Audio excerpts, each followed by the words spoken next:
बिस्मिल्लाहिर्रहमानिर्रहीम। अस्सलाम वालेकुम डियर स्टूडेंट्स। आज के लेक्चर में हम एक्सरसाइज नंबर 8.1 का क्वेश्चन नंबर 14 सॉल्व करेंगे। Question is if 5 0 0 5 and 8 8 are the vertices of a triangle find. इसका फर्स्ट पार्ट है स्लोप्स ऑफ साइड्स।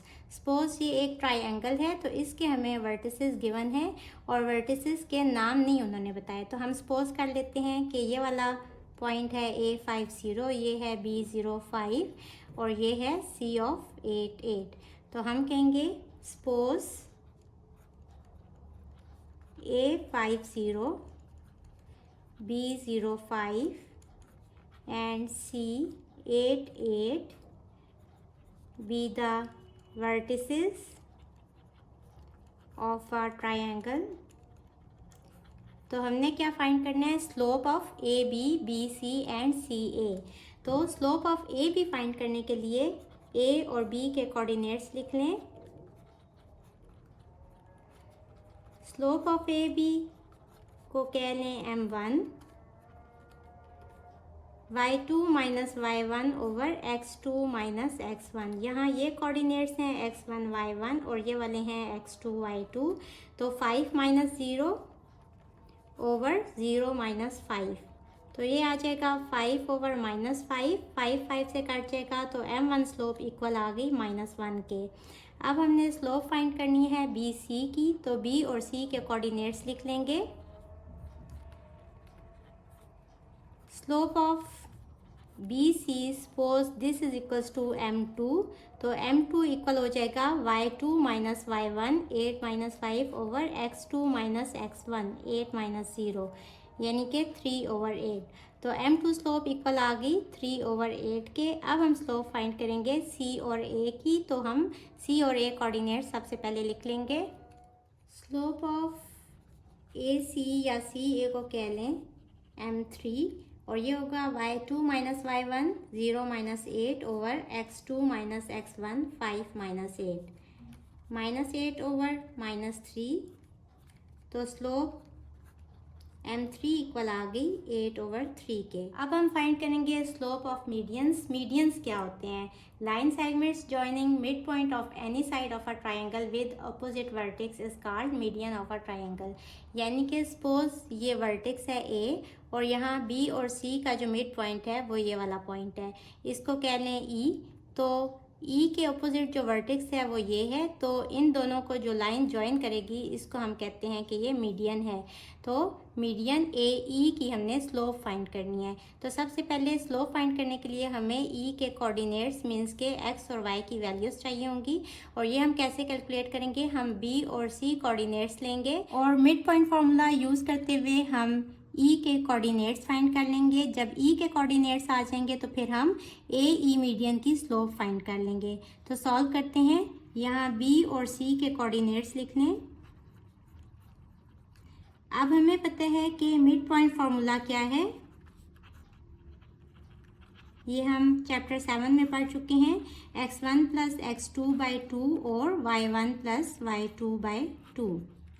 यहाँ x1 क्या है? 0 और x2 है 8, तो 0 प्लस 8 बाई 2। और अगर आप यहाँ से कंफ्यूज हो रहे हैं तो आप इनको पहले ही नाम दे लें। y1 प्लस y2 बाई 2 यानी कि 5 प्लस 8 बाई 2।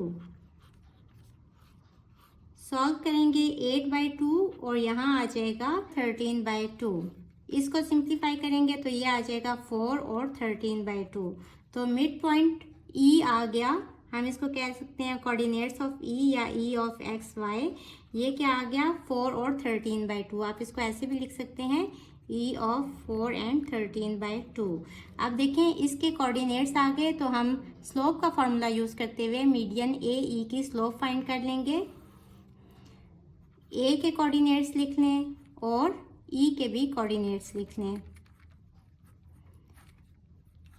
स्लोप ऑफ ए ई क्या होगा? y2 minus y1 over x2 minus x1। ये कोऑर्डिनेट्स हैं x1 y1 और ये वाले हैं x2 y2।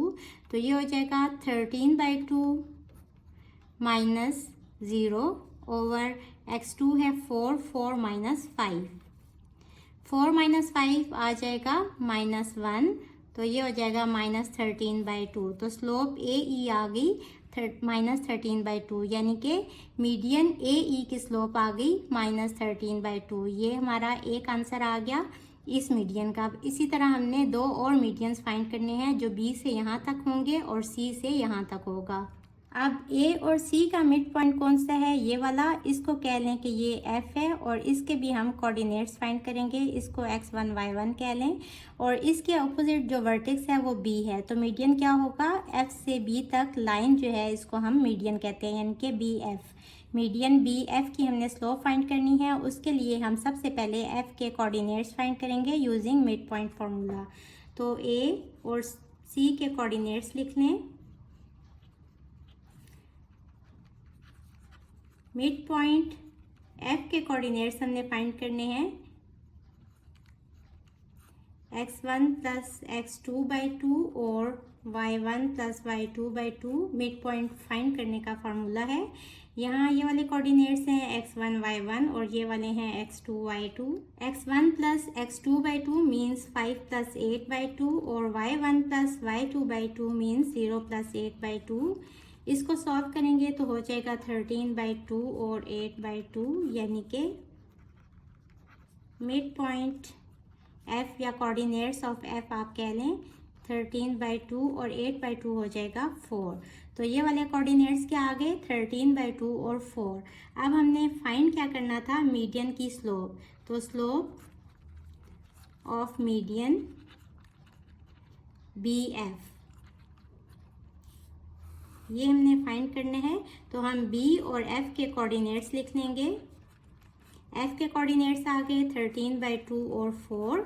अब हम फार्मूला यूज़ करेंगे स्लोप का। तो स्लोप ऑफ बी एफ कितना हो जाएगा, यहाँ ये वाले कोऑर्डिनेट्स हैं x1 y1 और ये वाले हैं x2 y2। तो फार्मूला क्या होता है स्लोप का, y2 minus y1 over x2 minus x1।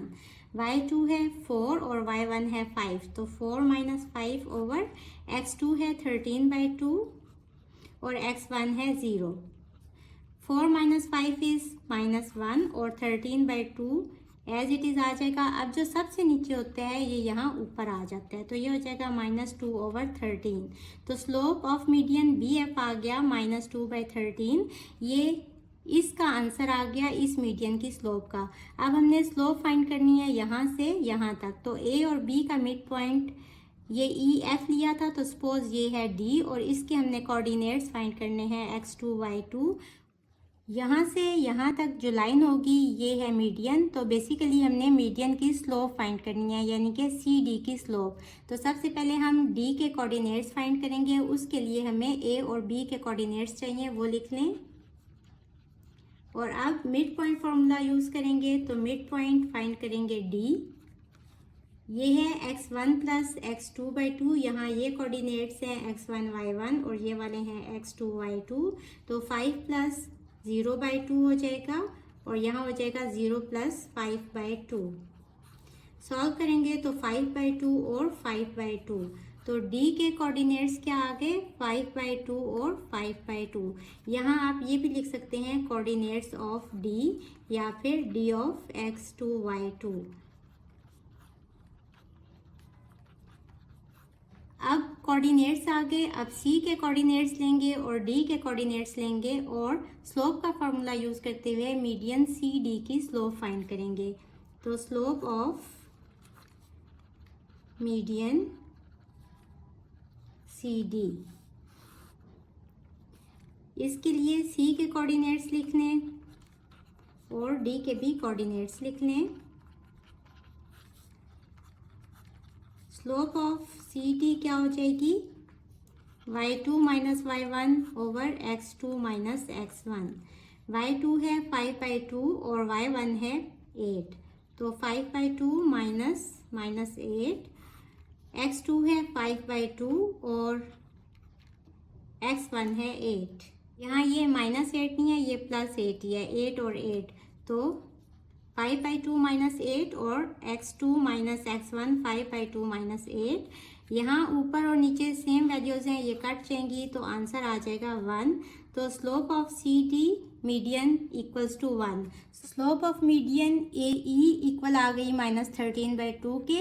Slope of median B F का आंसर आ गया -2/13 और slope of median C D का आंसर आ गया 1। So this is the answer of second part. Question number 14 के थर्ड पार्ट में हमने फाइंड करना है स्लोप ऑफ एटीट्यूड्स। अब एटीट्यूड्स क्या होते हैं? मीडियन और एटीट्यूड में थोड़ा सा ही फ़र्क है।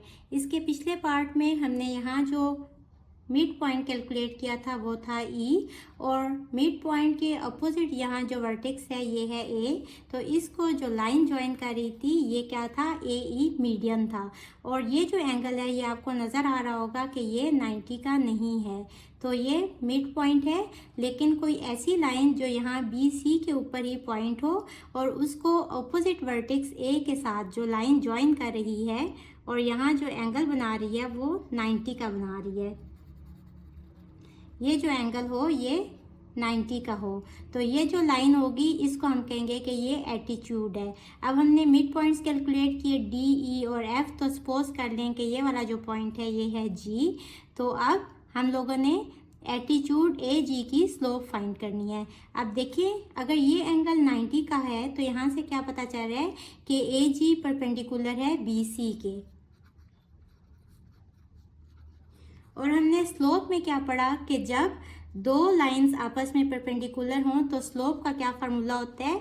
m1 इक्वल्स टू -1/m2, या फिर आप इसको ऐसे भी कर सकते हैं कि m2 इक्वल्स टू -1/m1। अब इसकी स्लोप हमने फाइंड की थी BC और उसको हमने कहा था m2। तो स्लोप ऑफ BC कितना है? m2 which is equals to 3/8। तो m2 अगर 3/8 है और सपोज कर लें कि स्लोप ऑफ AG कितना है, इसको कहने हैं सपोज m4। तो m4 जो है अगर ये दोनों लाइंस आपस में परपेंडिकुलर हैं तो m4 इक्वल हो जाएगा -1/m2 के यूजिंग दिस फॉर्मूला। अब यहाँ से m2 की वैल्यू लगा दें, -1/m2 कितना है? 3/8। इसको आप ऐसे भी करके लिख सकते हैं कि माइनस बाहर ही रहने दें और 1 डिवाइडेड बाई 3/8। तो जब मल्टीप्लिकेशन का साइन आएगा तो यहाँ 8 ऊपर चला जाएगा और 3 नीचे आ जाएगा। तो ये -8/3 m4 यानी कि ए जी एटीट्यूड की स्लोप आ गई। सो ये एक आंसर आ गया। अब इसी तरह हमने दो और एटीट्यूड्स की स्लोप फाइंड करनी है। अब साइड ले लें AC के ऊपर एक पॉइंट H जो कि इसके अपोजिट वर्टेक्स के साथ जो लाइन बना रहा है। तो यहाँ जो एंगल बन रहा है वो कितने का बन रहा है? 90 का। तो BH को हम क्या कहेंगे कि ये एटीट्यूड है। अब देखें BH लाइन जो है ये परपेंडिकुलर है AC के, तो हम कहेंगे BH is perpendicular to AC। अब AC की हमने स्लोप इस क्वेश्चन के फर्स्ट पार्ट में ही स्लोप्स फाइंड की थी, AB की, BC की और CA की। तो CA की स्लोप कितनी है? m3 which is equals to 8/3। तो इसकी स्लोप m3 है। सपोज BH की स्लोप कितनी है? m4। तो इनके बीच में क्या रिलेशन होगा? m4 इक्वल होगा -1 ओवर इसकी स्लोप के। तो हम सपोज कर लेते हैं कि स्लोप ऑफ BH कितना है? m4। तो m4 कैसे कैलकुलेट करेंगे? -1 ओवर इस स्लोप का रेसिप्रोकल यानी कि -1 ओवर m3। तो -1 ओवर m3 की वैल्यू लगा दें 8/3 और ये 3 जो सबसे नीचे है ये असल में ऊपर आ जाते हैं, तो ये आंसर आ जाएगा -3/8। तो स्लोप m4 आ गई -3/8। ये सेकेंड एटीट्यूड की स्लोप का आंसर आ गया। अब हमने थर्ड साइड AB का एटीट्यूड फाइंड करना है। तो यहाँ से यहाँ तक जो लाइन ड्रॉ हो रही है ये एंगल बना रही है 90 का और इस पॉइंट को कह लें सपोज I। तो CI जो है ये एटीट्यूड है AB का। अब देखें AB परपेंडिकुलर है CI के और AB की स्लोप हमने कितनी फाइंड की थी? m1 which is equals to 1। तो इसकी स्लोप को सपोज कह लें कि ये है m6। Suppose slope of CI equals to m6। तो रिलेशन क्या होगा? m6 इक्वल्स टू -1 ओवर इसकी स्लोप के जिसके ये परपेंडिकुलर है लाइन। तो ये होगा m1। -1 ओवर m1 की क्या वैल्यू है 1, तो -1। m6 स्लोप का आंसर आ गया 1, जो एटीट्यूड है उसके स्लोप का आंसर। सो सारे एटीट्यूड्स की स्लोप्स हमने निकाल दी। So this is our required answer. बच्चों एक्सरसाइज नंबर 8.1 ख़त्म हुई। अगर आप मेरे चैनल पर नए हैं तो मुझे लाइक करें, सब्सक्राइब करें और बेल आइकन को प्रेस कर दें ताकि अपकमिंग वीडियोस आपको मिलती रहें। इसके साथ ही मुझे दें इजाज़त। अल्लाह हाफिज़।